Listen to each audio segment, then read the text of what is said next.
सिद्धार्थ जब घर छोड़े जब बुद्ध नहीं हुए थे, बहुत छोटी उम्र में सिद्धार्थ ने घर छोड़ दिया। सिद्धार्थ के जो पिता थे, बहुत बुढ़ापे में उनको लड़का हुआ था। बहुत यत्न के बाद उनको लड़का हुआ सिद्धार्थ। एक लड़का था, बहुत बड़ा राजपाट था, तो उनको डिलीवर करना था अपना राजपाट। तो बाप को बड़ी उम्मीदों से लड़का हुआ, भोज हुआ। जो भोज होता है नामकरण संस्कार जिसको बोलते हैं। तो जब नामकरण संस्कार हुआ सिद्धार्थ का, तो बड़े बड़े उस राज्य के जो ज्योतिषी थे, वहां वो भाग लेने आए। तो राजा को उत्सुकता की थी, मेरा बेटा बड़े बुढ़ापे में हुआ है, पूरा राजपाट ही इसको संभालना है। तो राजा ने उत्सुकता के साथ ज्योतिषियों को सिद्धार्थ के बारे में पूछा। तो जितने भी ज्योतिषी आए थे, उन्होंने जब सिद्धार्थ का हाथ देखा, बहुत छोटा था जब वो, तो सभी ज्योतिषियों का एक मत था कि राजन, या तो ये लड़का चक्रवर्ती सम्राट हो जाएगा और या ये सन्यासी हो जाएगा। ये बीच की जिंदगी में कभी रहेगा नहीं।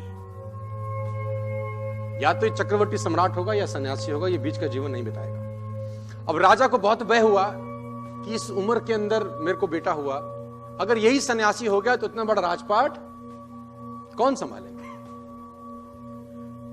और उसी प्रांगण में एक युवक ज्योतिष भी बैठा था, कुदन्ना उसका नाम था। कुदन्ना ने उंगली उठाई। कुदन्ना ने कहा, राजन, मैं दावे के साथ कह सकता हूं कि आपका लड़का सन्यासी हो जाएगा। मैं दावे के साथ कह सकता हूं कि ये राजपाट छोड़ देगा और ये सन्यासी होगा। तो राजा ने बोला, अब इसका इलाज क्या है कि ये सन्यासी ना हो जाए। तो उन्होंने बोला, इसको भ्रम में रखो, इसको भ्रम में रखो, इसको दुनिया के दुख दर्द मत देखने देना। इसको ये मत देखने देना कि पत्ता हरा से पीला होता है। इसके मन में भाव पैदा हो सकता है कि एक दिन मैं भी झड़ सकता हूं, वैराग्य पैदा हो सकता है। इसको किसी बूढ़ा आदमी को मत देखने देना कि जब ये बूढ़ा देखेगा तो उसके मन में भाव आ जाएगा कि एक दिन मैं भी बूढ़ा हो सकता हूं। इसके मन में वैराग्य आएगा। अलग अलग ऋतुओं के लिए राजा ने अलग अलग महल बनाए सिद्धार्थ के लिए। गर्मी उसको महसूस हो, उसको पता नहीं चलता था। सर्दी उसको महसूस हो, उसको पता नहीं चलता था। पूरे राज्य में डोंडी पीटी जाती थी कि जब सिद्धार्थ रास्ते से निकले कोई बूढ़ा आदमी ना गुजरे। उसके माली 24 घंटे 12 महीने उसके बगीचे में रहते थे, पीले पत्तों को उठाते थे, सूखे पत्तों को उठाते थे। सिद्धार्थ बड़ा हुआ। तो जब बड़ा हुआ तो एक युवक महोत्सव में राजकुमार को भाग लेने जाना था, क्योंकि उस महोत्सव का जो इनॉग्रेशन था वो राजकुमार ही करता था। तो अब उसको शहर से निकलना था। तो राजा के मन में भय पैदा हुआ। तो मुनादी कराई गई रास्ते में कि कोई बूढ़ा आदमी उस रास्ते से गुजरना नहीं चाहिए, कोई मृत्यु की शैया उस रास्ते से कभी दिखाई नहीं दे, कोई सन्यासी वहां से ना गुजरे। ये मुनादी कराई गई। बहुत दिनों तक मुनादी चलती रही और वो दिन आया जब सिद्धार्थ को उस महोत्सव में भाग लेने जाना था। रथ पे सवार होकर सिद्धार्थ निकले। किसी इतना बड़ा राज्य, किसी बहरे ने मुनादी ना सुनी। जब बाहर निकले तो सबसे पहले सिद्धार्थ को दिखाई दिया एक बूढ़ा आदमी जो कमर झुक के चल रहा था। सिद्धार्थ ने जिंदगी में पहली बार बुढ़ापा देखा। सिद्धार्थ ने सारथी से पूछा, ये आदमी को क्या हो गया, ये झुक के क्यों चलता है। तो सारथी ने बोला, मुझे आज्ञा नहीं है कि मैं इस बारे में आपसे कुछ कहूं।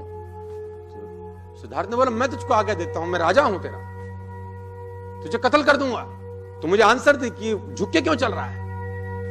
तो उसने बोला, राजन, ये बुढ़ापा है। तो बोला, ये क्या होता है। बोला, अवस्था होती है, जैसे अभी आप जवान हैं तो कुछ समय के बाद आप बूढ़े हो जाएंगे। सिद्धार्थ ने पूछा, क्या मैं भी एक दिन बूढ़ा होऊंगा। और मैं अपनी नॉलेज के हिसाब से समझता हूं कि this is the best reaction, this is the best answer for any situation. वो बात तत्काल अपने ऊपर लागू हो गई कि क्या एक दिन मैं भी ऐसा हो जाऊंगा। उसने बोला, राजन, एक दिन सबको होना पड़ता है। रथ थोड़ा सा आगे गुजरा तो एक शव यात्रा सिद्धार्थ ने देखी। सिद्धार्थ ने बोला, इसको बांध के क्यों ले जा रहे हैं, इसको लेटा क्यों है, इसको बांधा क्यों हुआ है। तो सारथी ने बोला, राजन, ये मर गया है। उसने बोला, मर गया है, वो क्या होता है। बोला, ये बुढ़ापे के बाद की अवस्था है। सिद्धार्थ ने बोला, क्या मैं भी एक दिन मर जाऊंगा। उसने बोला, राजन, सबको मरना है। रथ जब थोड़ा सा और आगे निकला तो सिद्धार्थ ने अपने जीवन में पहली बार एक सन्यासी को देखा जो गेरुए वस्त्र पहन के जा रहा था। सिद्धार्थ ने बोला, इसने ये कपड़े क्यों पहने।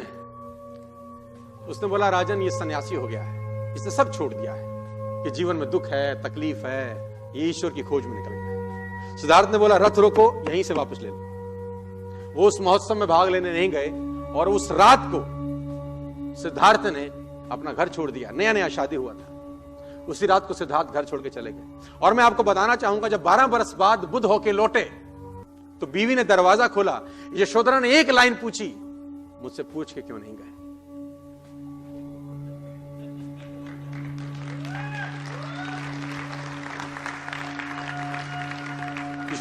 यशोधरा पूछी, मुझसे पूछ के क्यों नहीं गए?